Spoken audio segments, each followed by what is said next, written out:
Hemos sido testigos una vez más de una guerra en el Medio Oriente. Los medios de comunicación nos llevan imágenes al living de nuestra casa y vemos allí imágenes atroces que no quisiéramos claramente haber visto nunca, de cómo, en este caso, el movimiento islámico radical palestino jamás mata, secuestra personas de manera indiscriminada, civiles, y el ejército israelí en represalia responde con una fuerza desmedida, con todo su poder bélico, que tampoco discrimina entre civiles y terroristas. Claramente, este es un conflicto que no ocurre solamente en Medio Oriente. Nosotros estamos conscientes de que hay conflictos en muchas partes de nuestro planeta, lastimosamente. Como ya saben, hoy ya pareciera que no sale tanto en los medios, pero el tema de Ucrania y Rusia continúa.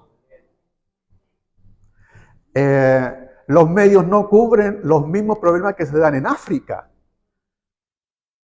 Es decir, hay víctimas en muchos sitios, en muchos lugares, gente inocente que paga consecuencias de egoísmos, de ansias de poder y se sufre en eso.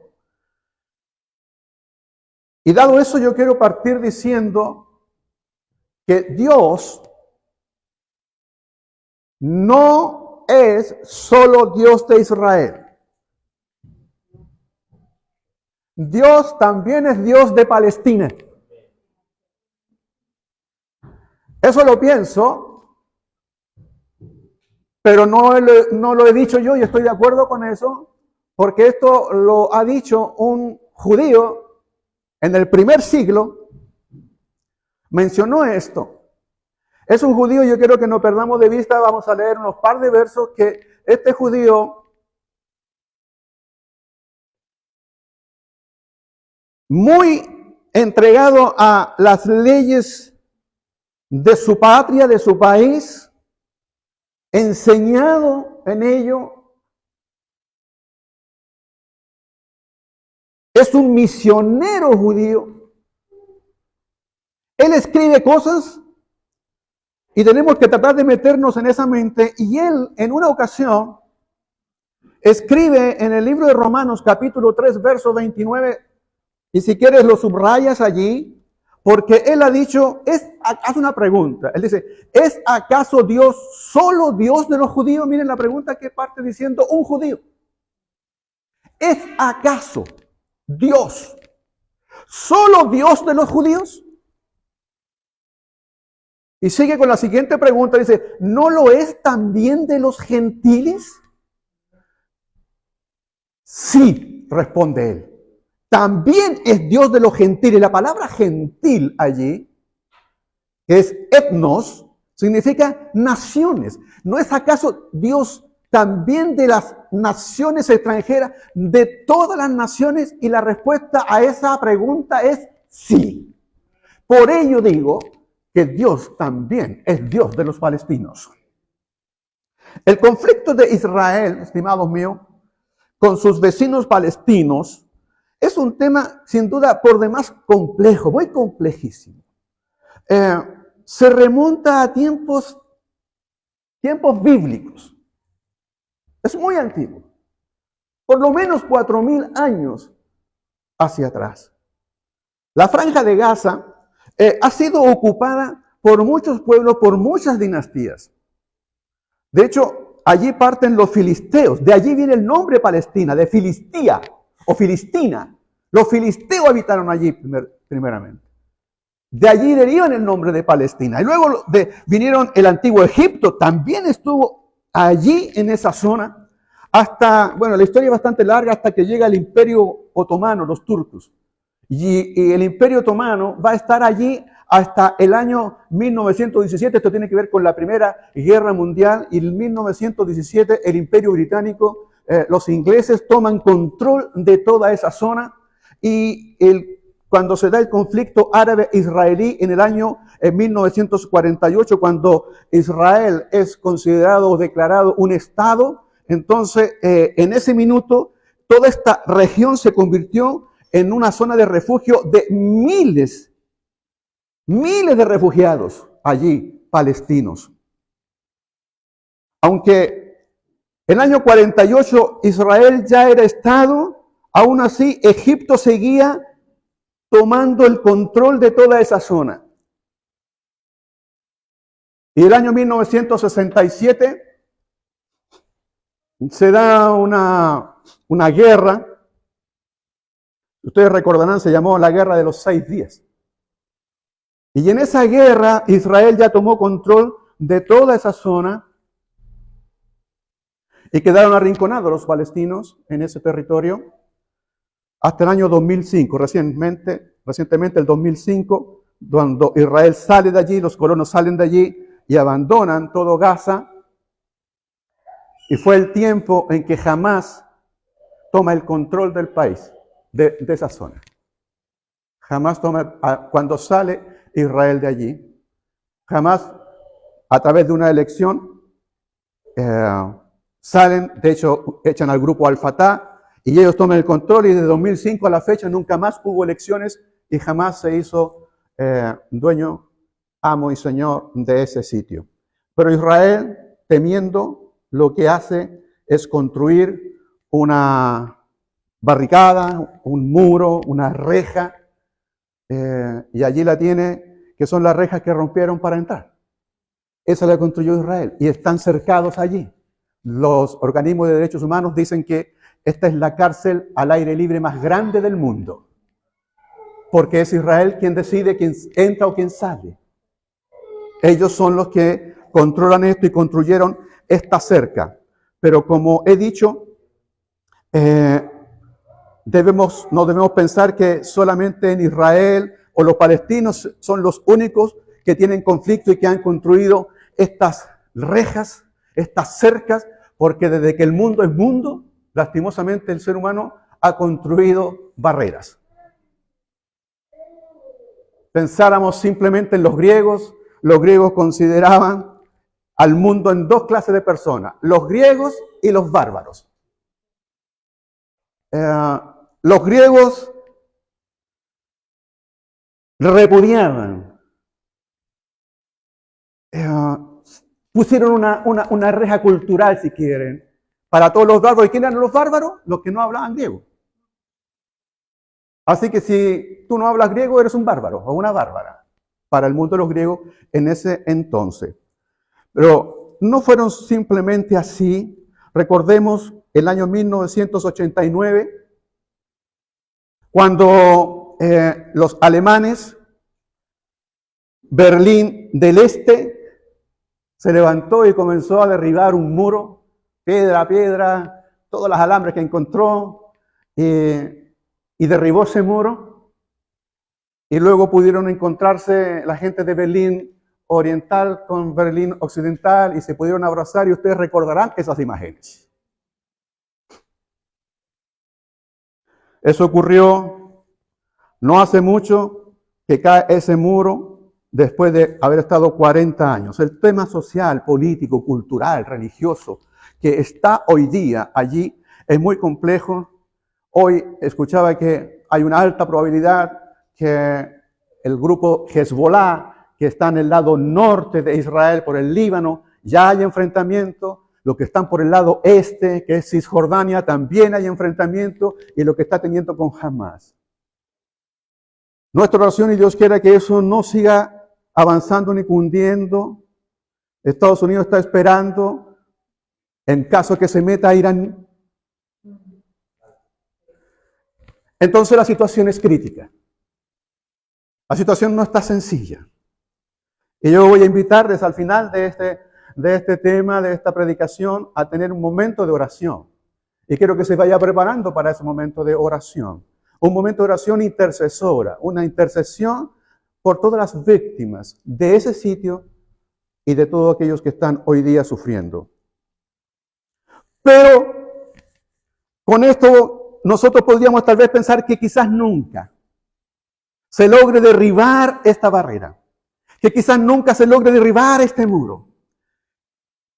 Quizás nunca esa reja caiga al suelo, pero quiero contarles hoy día, estimada iglesia, que eso no significa que no haya la esperanza de lograr una paz real, genuina y auténtica. Usted dirá, pastor, pero ¿cómo podríamos nosotros tener esta paz si no es probable que esa reja jamás caiga? Bueno, es que quiero decirles que hay una posibilidad, y es una posibilidad cierta, no es una posibilidad insegura, es una posibilidad cierta, ciertísima, de que un palestino y de que un israelí puedan abrazarse, no como una foto simplemente, no para estrecharse las manos, digo abrazarse y verse como hermanos y ya no más como enemigos. ¿Será eso acaso posible? Yo quiero decirle a todos que sí es posible, que sí es factible. ¿Difícil? Difícil sin duda. ¿Posible? Totalmente posible. ¿Cómo? La pregunta a responder. ¿Cómo se puede ver esto? Te invito a que abras el libro de Efesios, capítulo 2, por favor. Y en el libro de Efesios, capítulo 2, como le decía, piensa en el judío que escribe esto. Es un judío del primer siglo. Es un judío que estuvo enseñado a él le dijeron muchas veces desde pequeño que su nación era la nación más importante y era superior a todas las naciones. ¿Me entendió eso? A ellos le inculcaron de pequeño, y a este judío le inculcaron de pequeño de que él, por ser judío, es superior a todos. Que su nación es más importante que todas otras. Viene de esa clase de enseñanza. Cualquier nación extranjera nunca va a ser superior a ellos. Especialmente se les inculcó el desprecio a los palestinos. Los palestinos en esa época, es decir, los que vivían allí. Incluso el día de hoy hay un grupo minoritario, pero dentro de Palestina hay un grupo que son samaritanos. Todavía persisten, todavía están, fíjense, después de miles de años, allí hay un grupo muy reducido de samaritanos, pero como dice la Biblia, en que judíos y samaritanos no se podían ver.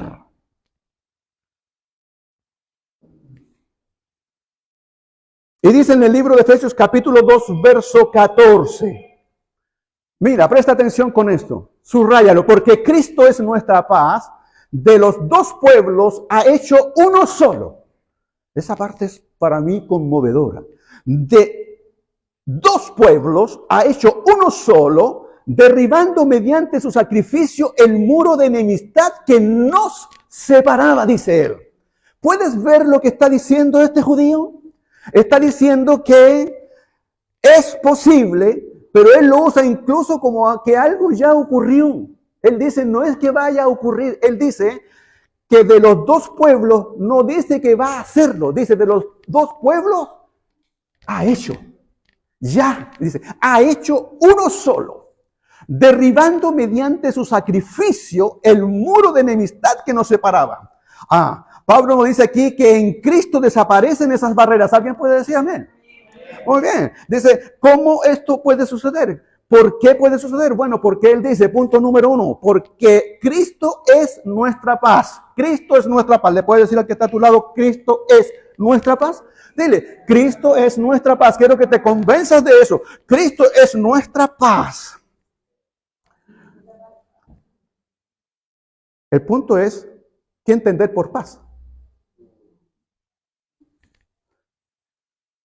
Julio César, el emperador romano, hay muchos que le siguen en su idea. Él representa la pobreza de la definición y el pensamiento de lo que se considera paz hoy en día. Hoy se entiende la paz como ausencia de guerra. Si no estamos en guerra, entonces estamos en paz. Eso no es la definición de paz que da el cristianismo. Julio César dijo, si quieres tener paz, prepárate para la guerra. Entonces los pueblos, ¿qué hacen hoy? Yo creo que si no la mayoría, la totalidad de los líderes mundiales es que Están preparados para la guerra para asegurar que nadie les invada, que nadie los ataque, tienen poder bélico y se arman y gastan millonadas de su presupuesto para ejércitos y armamento. Es decir, se preparan para la guerra para asegurar la paz. Pero en Cristo no es así. Cuando nos referimos y hablamos de Cristo, esto es distinto. Él no es un mediador de la paz. Cristo no es mediador de la paz. Él es la esencia, es la sustancia. Él mismo es la paz. Esta verdad se expresa muy claramente cuando Él dice, miren, de los dos pueblos ha hecho uno solo, derribando mediante su sacrificio el muro de enemistad que nos separaba. Derribando el muro que nos separaba. Recuerden, este es un judío, él tiene en su mente experiencia judía y él se acuerda del templo. Él sabe que su templo está dividido en patios o en atrios, dice la Biblia. Y los atrios es como esta escalinata. El templo siempre está en la parte más alta. Y entonces hay patios, extensiones. Y partía el templo así. Bueno, no el templo, la zona del templo. Estaba el atrio más lejano, supongamos que es este, el más lejano. Ese lugar era solamente para los extranjeros. Para toda la gente que no era judía. Solamente podían llegar aquí. Lo que estaba más arriba, había otro patio para las mujeres. Es decir, ¿usted sabe cómo tratan los judíos a las mujeres? ¿Cómo las consideran? ¿Como objetos? Son absolutamente misóginos en relación a las mujeres. Estoy hablando del judaísmo. Es así, eso es lo que tienen. Y podríamos hablar de aquello. Pero si tratan así a las mujeres, miren cómo son los extranjeros, los que no son judíos. Y luego, bueno, el otro patio era para los judíos, y después los sacerdotes, y después estaba ya el templo, el lugar santo, iba subiendo. Entre cada lugar, entre cada patio, entre cada atrio, hay una barrera. Hay una barrera que mide más o menos 1,5 metros. Todos los patios están cerrados por esa barrera para impedir. Y entre pilar y pilar de barrera hay unos carteles. Y los carteles dicen y advierten que cualquiera que pase hacia el otro lado se arriesga a perder su vida. William Barclay dice que el año 1870 y algo, no recuerdo bien, 1871 o 75, se encontró uno de esos carteles. Y decía exactamente así. Cualquier nación, cualquier persona de nación extranjera que pasara se arriesga precisamente a perder su vida. Y eso es lo que tiene en mente Pablo cuando escribe esto, que dice que Cristo derribó esas barreras.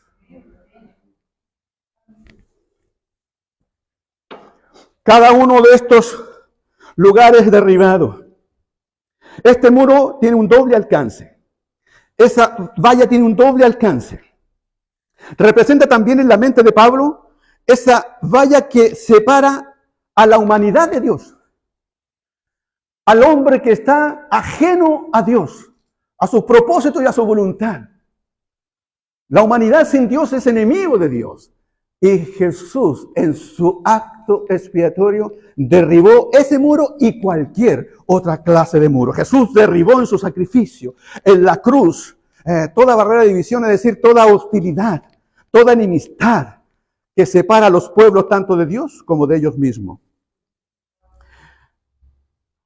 Punto 3 y final que quiero tratar con ustedes. Jesús, tu Señor, mi Señor, unió a los israelitas y a los palestinos en una nueva humanidad. Y eso es un tema, para mí a lo menos, tan revelador. Es un tema que desde que logré profundizarlo un poco, me ha encantado, es algo que me he deleitado en esta palabra. Y está en el verso 15. Por favor, vete al 15, ya sabiendo lo que te acabo de mencionar, ve el verso 15, capítulo 2, verso 15. Es extraordinario, esto es maravilloso. El verso 15 dice, esto lo hizo, escribe este judío, este lo hizo para crear en sí mismo de los dos pueblos una nueva humanidad al hacer la paz. Aquí hay dos palabras que quiero que nos detengamos, iglesia. La palabra crear y la palabra humanidad. La palabra crear que usa Pablo aquí, y en realidad todas las veces que la Biblia utiliza la palabra crear, la utiliza solo respecto de Dios. Nosotros los seres humanos no somos capaces de crear. Nosotros transformamos, utilizamos las cosas que ya existen. La materia prima existe. Solo Dios es capaz de crear cosas de lo que no existe, de donde no hay. Y la palabra usada en el griego aquí, que se escribe katizo, tiene esa idea, es decir, es Dios solamente, es Dios quien puede crear tanto las cosas naturales como las cosas espirituales. Entonces cuando Pablo dice, esto lo hizo para crear, lo que está diciendo, esto lo puede hacer solo Dios. Algo que no existe, algo que no se da, algo que no es posible. Por ello nosotros decimos, mire, eso es imposible, pero conozco a un Dios que lo imposible para Él no existe. Todo es posible para Dios. Y entonces Pablo nos dice, esto lo hizo para crear en sí mismo. Esa palabra, para crear. Entonces cuando vi esa palabra y me habló de que era para crear una humanidad, me llevó forzosamente, me llevó irremediablemente al primer libro de la Biblia, a ver, Génesis. Tuve que irme allí, porque me habló de crear una humanidad. Y eso lo encontramos en el libro del Génesis, en el capítulo 1. Porque la palabra comienza diciendo que en el principio creó Dios. Génesis 1:27 nos dice, y Dios creó al hombre a su imagen. Cuando utiliza la palabra creó es bara, que es el equivalente al que usa Génesis. Y necesito explicarles esto para la palabra que viene a continuación. Cuando un judío, y Pablo que sabe de esto, y que es judío, habla de crear, él tiene en su mente bara. Y bara, que es crear de lo que no existe. Los teólogos dicen ex nihilo. Es decir, no había nada y eso ahora apareció, se creó. Lo lindo de esto es que la tierra estaba desordenada y vacía, era un caos, pero cuando Dios entra, Él ordena. Y hoy día puede haber un caos, hoy día puede haber un desorden, hoy día puede haber algo que a nosotros no nos agrada, ahí está. Pero en el sexto día, Dios creó a una humanidad. Cuando Dios dice, y Dios creó a Adán, la palabra Adán es humanidad. Dios creó a la humanidad. ¿Existía antes eso? No existía. No estaba. A partir de ese instante aparece algo que nunca jamás estaba en ninguna parte, solo en la mente de Dios. Aparece la humanidad. Y Pablo, que es judío y que sabe de aquello, él viene y utiliza el mismo concepto. Esto es terrible. Utiliza el mismo concepto y él dice, él lo hizo para crear en sí mismo de los dos pueblos algo que no existe. De los dos pueblos creará algo que no se da, algo que nadie ha visto. Dice, de los dos pueblos creará una nueva humanidad al hacer la paz. Nadie lo ha visto, no existe. Él puede hacerlo. Oh, bendito es su nombre, bendito es su nombre. Cuando él dice nueva, por eso que necesitaba explicarle lo de vará. Hay dos formas de decir en griego nueva. Hay dos maneras de hacerlo. Tú puedes decir que algo es nuevo con la palabra neo. Y lo neo, o lo nuevo, lo new en inglés, es aquello que tú tienes y que puede ser muy nuevecito de paquete, recién salido del horno o lo que fuera, pero de eso pueden existir miles antes. Tal vez tú te puedes comprar un celular y tú puedes decir, este celular es nuevo, pero antes de ese celular hay millares de celulares. Existen muchos antes. Eso es neo. Pero Pablo no usa la palabra neo para nueva humanidad. La otra palabra que existe, en vez de decir neo, me la anoté. La palabra que se usa en vez de neo es kainos. Kainos. Neo y kainos. ¿Y sabe qué significa kainos? Es el mismo concepto pensado en vara. Es decir, kainos es algo que no existía antes. Es nuevo, es una nueva esencia, es una nueva sustancia, es un nuevo elemento, es algo que no estaba. Entonces, cuando Pablo dice que él creó una cosa nueva, es decir, eso no estaba antes. Él va a generar, él va a hacer una nueva humanidad, un nuevo hombre, desde un israelita y de un palestino, hará de ambos una persona nueva. Pero no se confunda.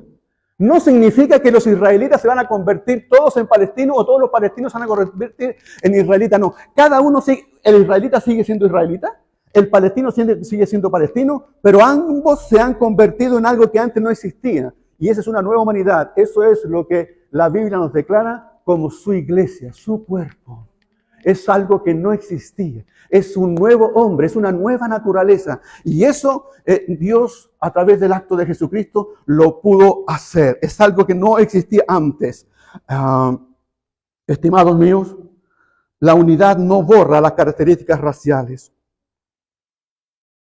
Jesús produce de ambos una nueva especie de persona. A esa especie de persona es la que tú y yo pertenecemos. Toda nación que forma parte de esta nueva creación pasa a ser ahora hijo de Dios. ¿Tú eres un hijo de Dios? La misión de los cristianos no es que hagamos de toda la humanidad una sola nación. Esa no es nuestra misión, no se puede hacer aquello. Sino que hayan cristianos, hijos de Dios en todas las naciones. Eso es distinto. Es decir, que haya un israelita cristiano, un palestino cristiano. Lo que les une es Cristo. Que haya un ucraniano cristiano, que haya un ruso cristiano. Lo que los une es Cristo. No son las cosas externas, es Cristo el que nos une. ¿Cuántos evangelios hay? No hay un evangelio para los palestinos ni un evangelio para los israelitas. El evangelio es el mismo para ambos. Para ambos. Y para todos.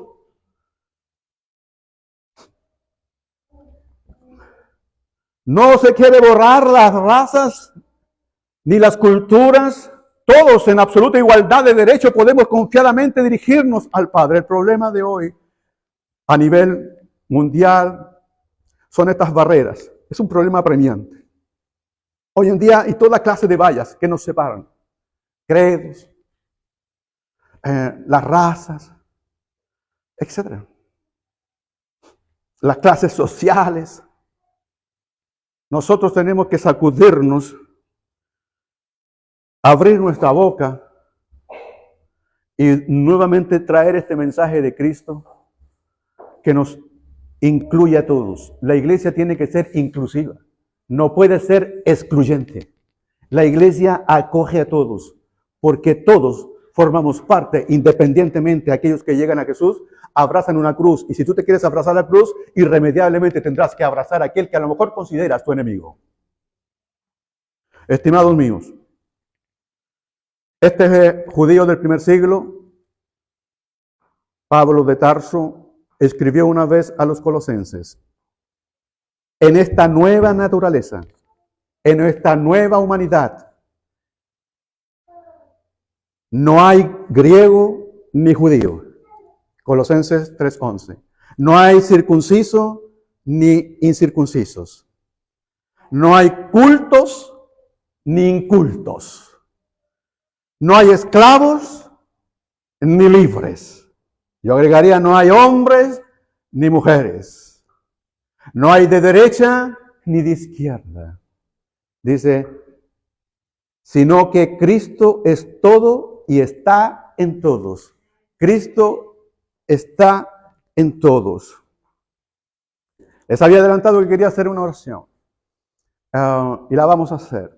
Pero antes, para aquellos que están en Face y han llegado hasta aquí en este mensaje, les quiero invitar que también, terminada ahora este mensaje, apartes un tiempo de oración.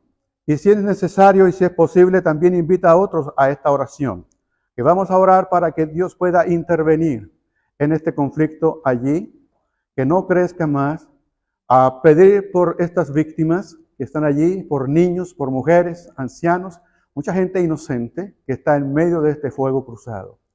Que pueda darse, porque estoy consciente y lo sé desde hace mucho tiempo, que hay iglesias cristianas también en Gaza y en Palestina. Y hay hermanos nuestros allí, como hay también cristianos israelitas. Y nuestro mensaje debe ser que cada vez esta palabra crezca para que su reino crezca. Solamente a través de Cristo podrán abrazarse un palestino y un israelita.